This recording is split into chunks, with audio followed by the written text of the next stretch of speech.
I must tell you of an embarrassing experience I had in the subway in New York not very long ago. A drunk came in and threw himself alongside of me and picked up a newspaper and began to read it. And he turned to me and said, "How does a man get diabetes?" "Oh," I said, "by getting drunk and paying no attention to his wife and children." And a minute later I felt sorry for that quick diagnosis.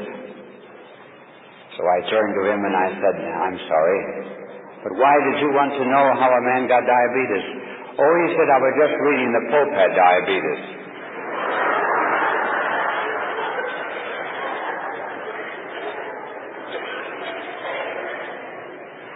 Well, if you like that one about the Holy Father, I shall have to tell you another one. This particular barber in New York, an Italian barber, was critical of everything. Client sat down in his chair and said to the barber, "I just won a trip to Rome. How are you going?" "Well," he said, "TWA." "Oh," said the barber, "don't take it. Engines conk out. It never arrives on time. Where are you staying?" "Excelsior Hotel. It's a flea bag. Don't go near the place." "Where are you eating?" "Jesuit restaurant. They put potassium cyanide in the food." "What else are you doing?" "I'm going to have an audience with the Holy Father. You'll be with 20,000 screaming Italians who'll never get near the man." 6 weeks later he came back and the barber said, "How was the trip?" "Marvelous. TWA left on time. Excelsior first-class hotel. Sumptuous food at the Jesuit restaurant. And I had a little audience with the Holy Father." "You did? What did he say?" "Well, as I leaned over to kiss his ring, he said, 'Where did you get that lousy haircut?'"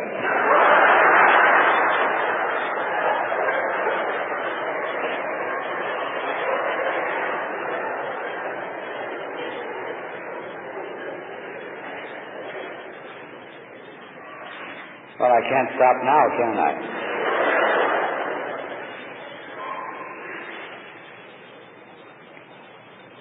There was an old Irish couple that lived on a farm outside of Dublin. And they traveled but little, and they entered a lottery and won it. And the husband said, "I'm going to go to Dublin." That was the prize. The wife said, "I've lived on this farm for 50 years. Why should I go to Dublin? I'm going to stay here." Well, he went, and when he got into the hotel, he found a hand mirror. And he picked it up, and he says, "Oh, it pictures me dear old father. And what a wonderful man he was." Well, he was so enamored of the picture of his father that he stuck the mirror in his pocket and took it home. Now, it never happens, of course, among Jewish people, among Mexican people, among English people, Bohemian people, and very rarely among the Irish, but his folks didn't like her folks. And her folks didn't like his. So he had to hide the picture of his father. And every now and then he would go in and take the mirror out from under the mattress where he kept it, take a look at it. His wife saw him. So she came in, pulled it out, took a look at it, and she said, "Oh, glory be to God, if he wants to have the old hag, he can have her."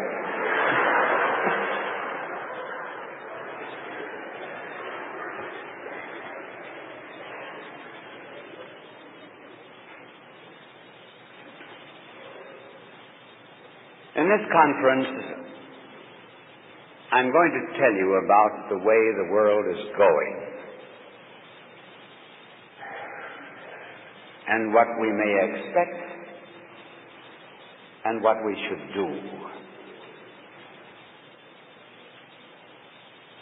First of all, we are at the end of Christendom.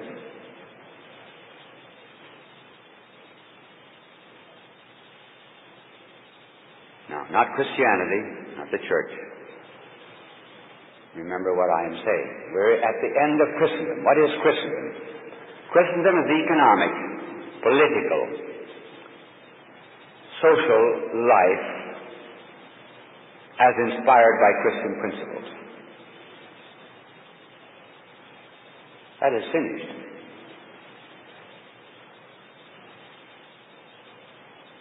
We've seen it die. Look at the symptoms. Breakup of the family, divorce, abortion, immorality, general dishonesty.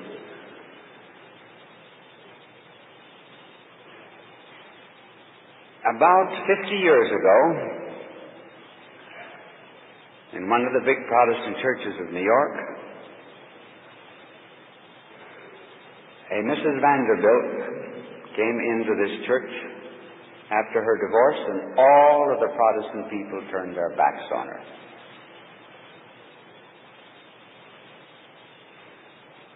That would not happen today.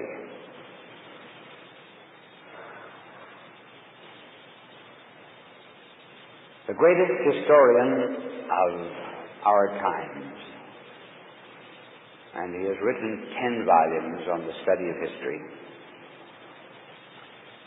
has said that of 22 civilizations which have decayed from the beginning of the world up until the present time, 19 decayed from within, only 3 from without.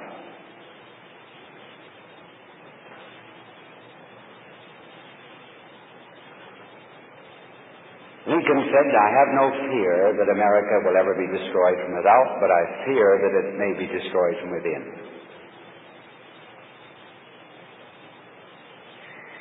There are two kinds of barbarians: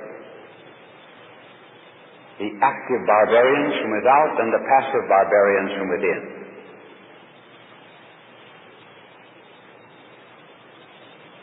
We are not in as much danger from the active barbarians as we are from the passive ones.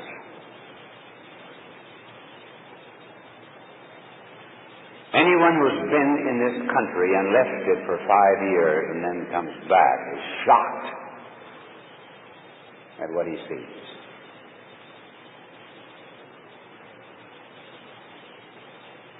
We live in it from day to day.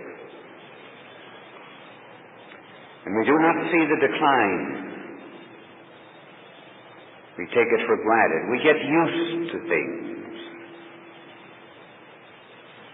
and almost accept them as the rule.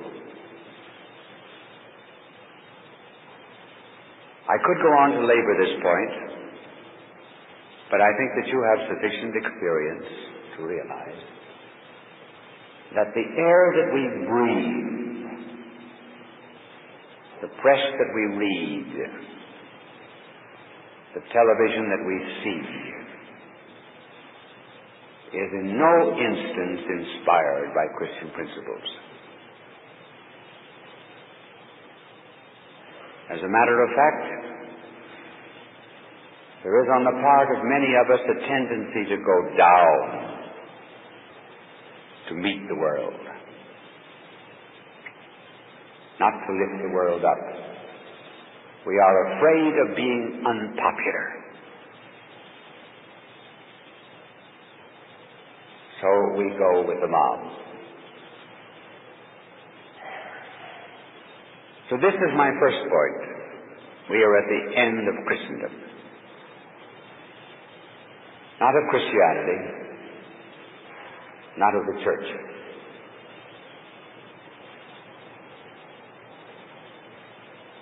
Now let us speak of the church. Within this body of culture, and I'm speaking of the Western world, the strongest part of the world, even from the natural point of view, is in Russia and China. There's hardly any immorality in China. There are no conductors on London buses. You just drop your coin in. Can you imagine who would take a bus here if there was no one to collect fare? Who would ever pay, I mean? The natural virtues are 1,000 times higher in the communist countries than here. We're not speaking of supernatural virtues, but that could well be too on account of the sufferings of the Christians there. So as regards the church, we are living in the fourth 500-year period of church history. And the church is not a continuing thing.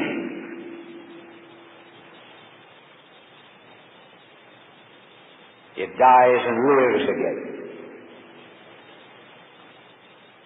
It proceeds on the principle of Christ himself as priest and victim.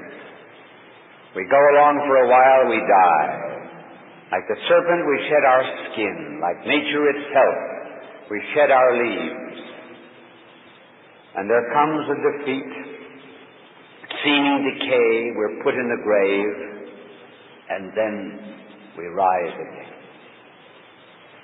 We have had 4 deaths in our Christian history. The first was the fall of Rome.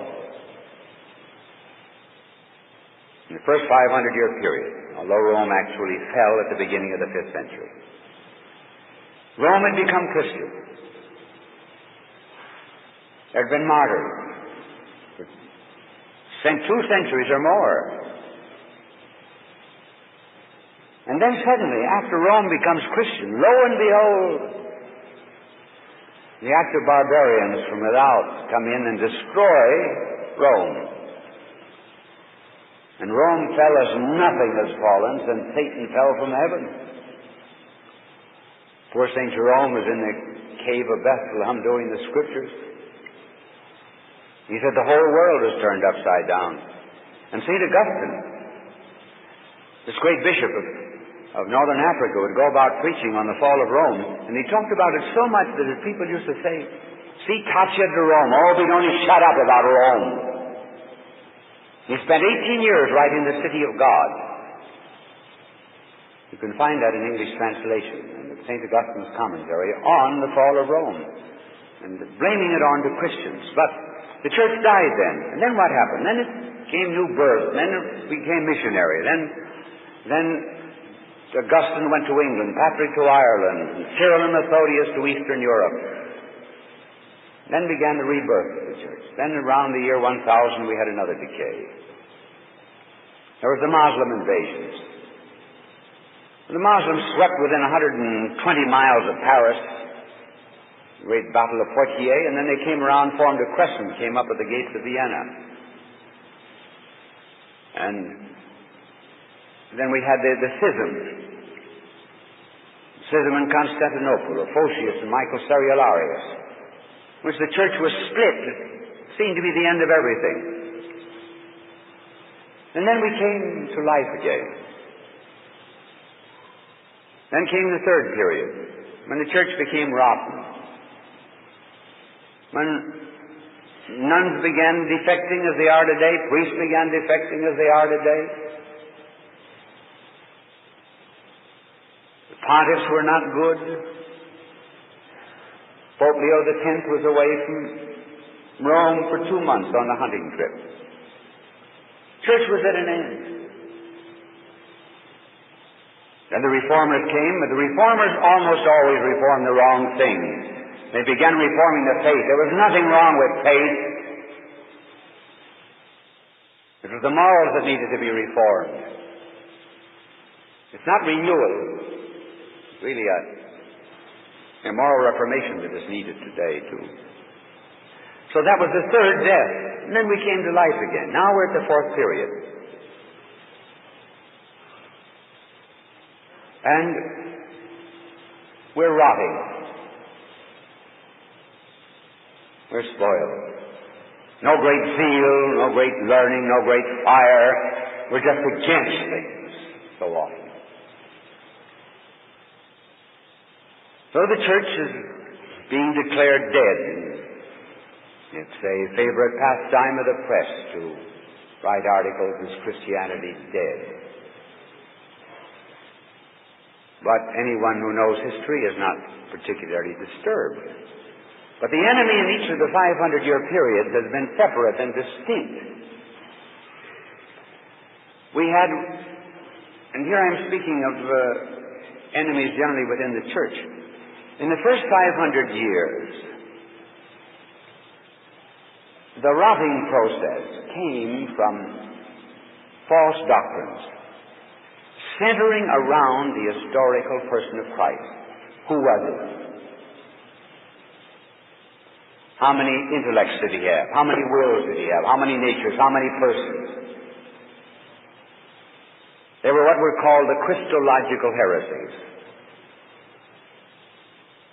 So the church was just split open, and that was one of the reasons that made it possible for the Muslims to develop, because we became so technical in our theology in those days that people were looking for simplicity.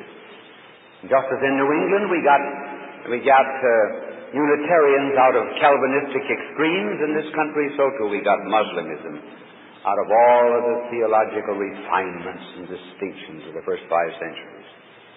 Those were the attacks. Then for the next 100 years, the attack was really on the head of the church. On the head of the church, because the Eastern church broke with the authority of the successor of Peter. And these were the errors we had to combat. In the 16th century, it was not the head that was attacked, it was the body. The body of Christ, the mystical body of the church. What is the attack today?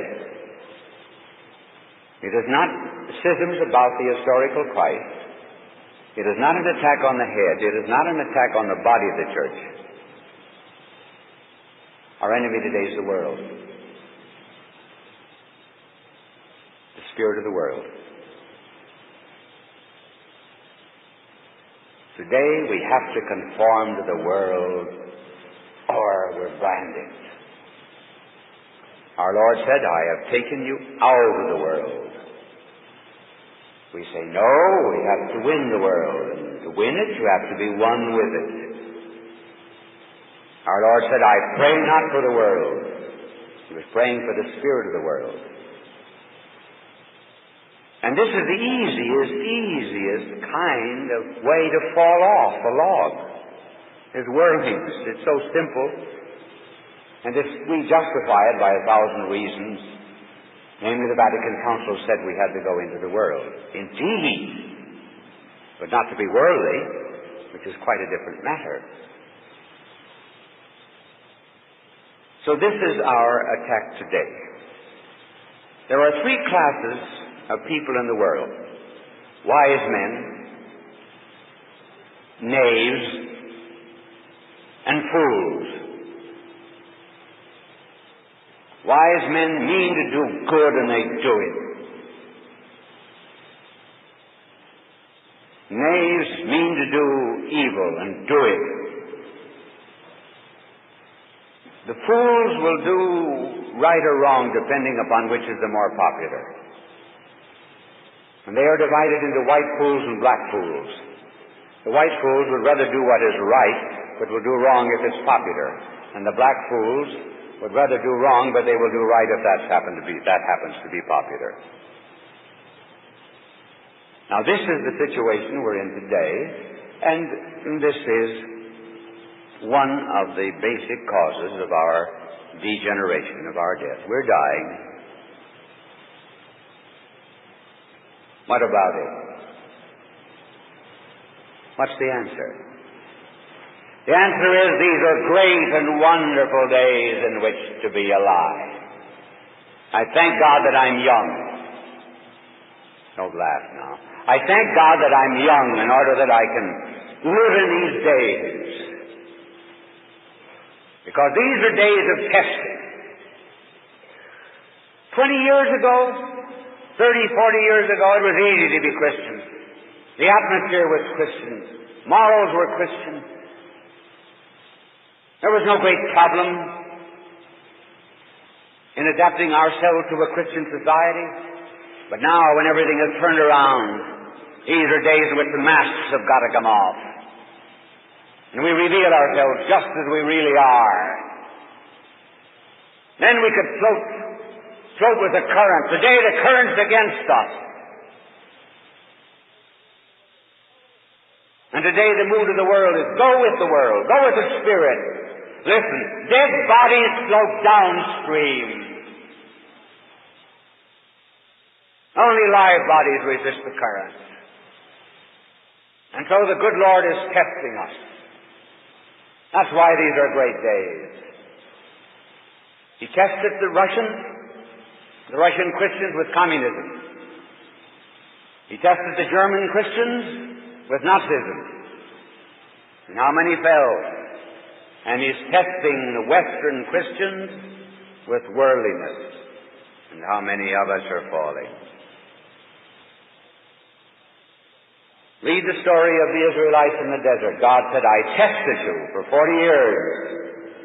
That's what He's doing to us. We're showing what we really are now. St. John says it in an epistle. He said that they did not love us really from the beginning. That is why they left us. And so the souls that are falling away have just failed to meet the test. It's very much like the test that the Jews had when at one time they were within 12 miles of the Holy Land. It only took 3 weeks to come from Egypt. They were 40 years wandering in the desert. Why? Because of their disobedience. So the Lord sent them in circles and going crazy in that desert. And then when finally they came to the very point where they were to enter, Moses sent spies in, crossed over the river Jordan, went into to Jericho. 12 spies. They came back and they said to Moses, the people are as numerous as grasshoppers, and the walls reach to the heavens. The Hebrew language has no superlative degree. So they talk like children. Children would say, oh, it reached up to the stars. It was the Hebrew way of saying, and the walls were very high.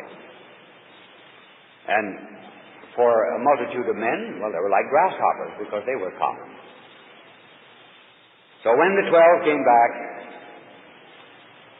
10 of them said, we cannot go in. They are too strong. The majority report. The majority is not always right.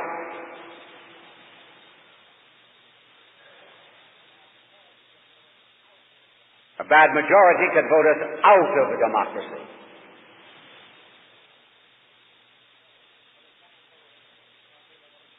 So we cannot go in. Because they were the majority, they began to affect all of the Israelites. They said, no, we can't go in now. 2 of them, the minority report, Caleb and Joshua. Caleb and Joshua said, sure they're big, sure they're strong, sure they're numerous, but God said it's our land. And we can take it.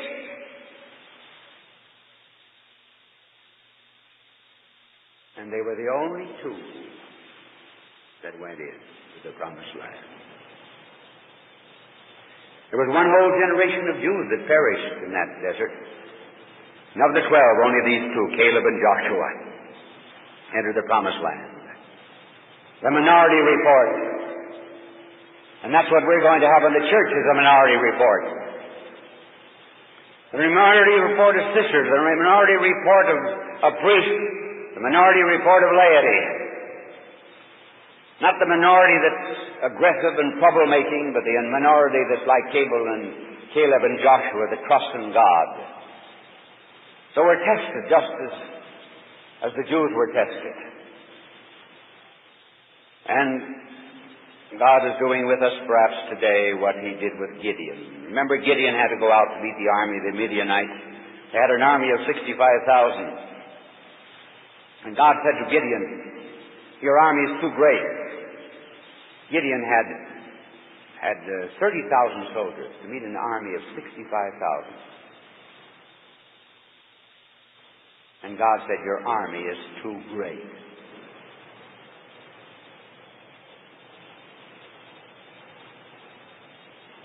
God said to Gideon, tell your cowards to leave. How many cowards? 20,000.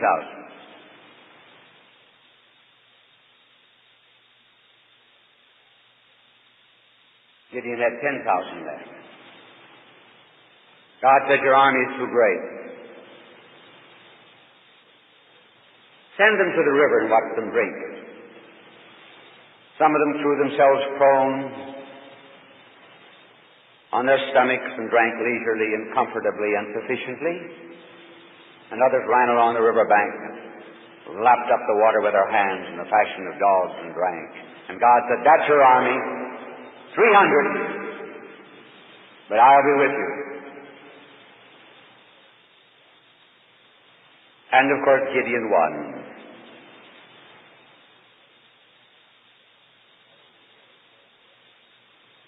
So these days, therefore, our ranks are being thinned. God does not expressly say to the church, tell your cowards to leave. They just leave.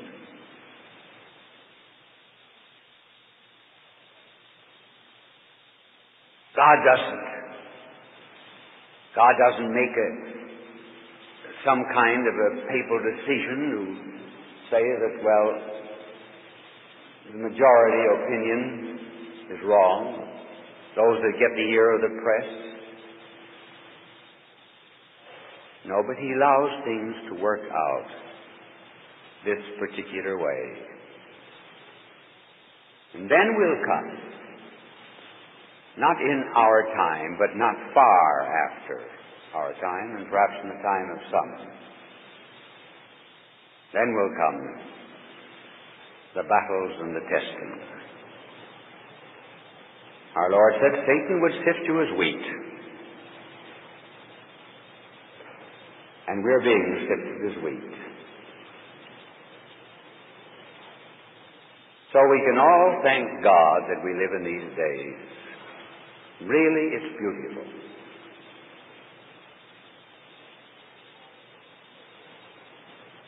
Now we can say aye or nay.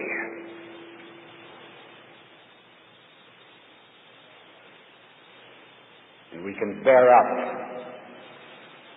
under assault, criticism, and ridicule.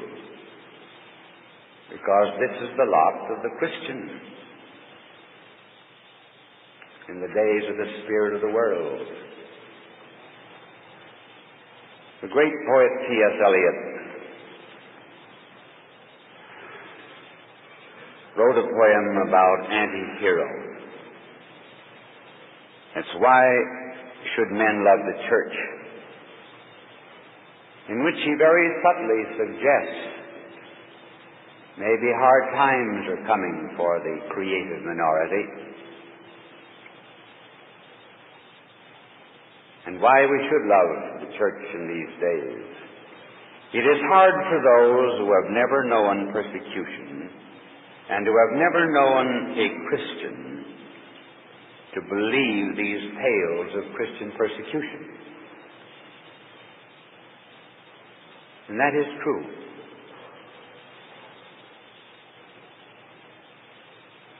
I have talked to audiences and told them about, for example, the sufferings of missionaries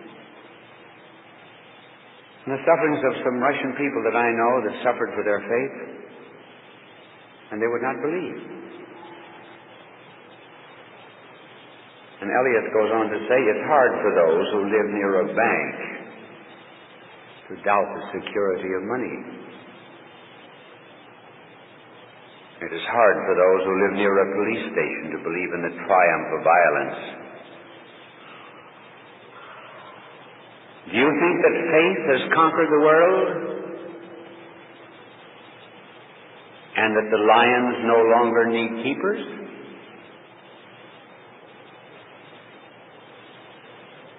Do you need to be told that whatever has been can still be? Do you need to be told that even such modest attainments that you boast of in the way of polite society will hardly survive the faith to which they owe their significance? Men, polish your teeth on rising and retiring. Women, polish your fingernails. You polish the tooth of the dog and the talon of a cat.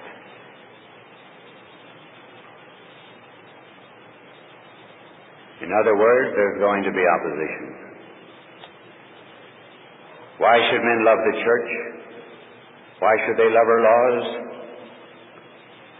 She tells them of life and death and of all that they would forget. She is tender when they would be hard and hard where they would like to be soft. She tells them of evil and sin and other unpleasant facts. They constantly try to escape from the darkness outside and within by dreaming of systems so perfect that no one needs to be good. But the man that is will shadow the man that pretends to be. And the Son of Man is crucified always. And there shall be martyrs and saints. And if the blood of martyrs is to flow on the steps, we must first build the steps. And if the temple is to be cast down, we must first build the temple.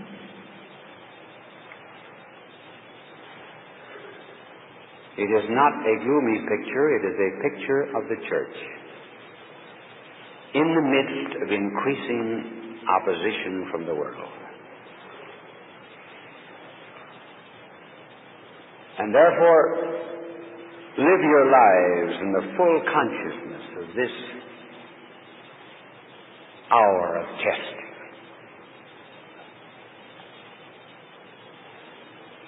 And rally close to the heart of Christ. So what we have to do, who are the minority,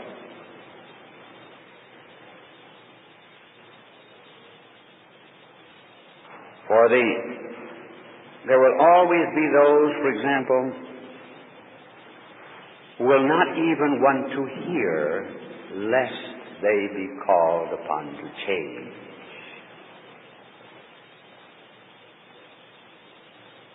And if there is anything that has to be restored in our day, I would say it would be violence. Violence.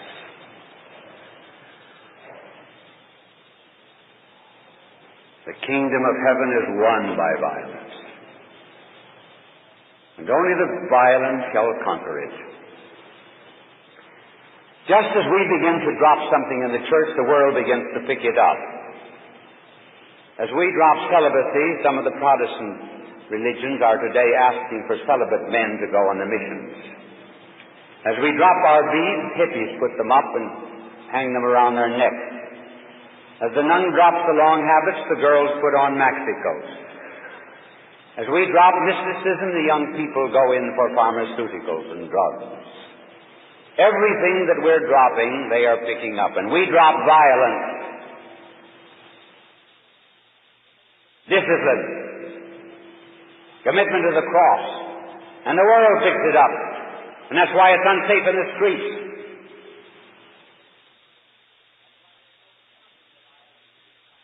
That's why there's no stopping the violence of this country.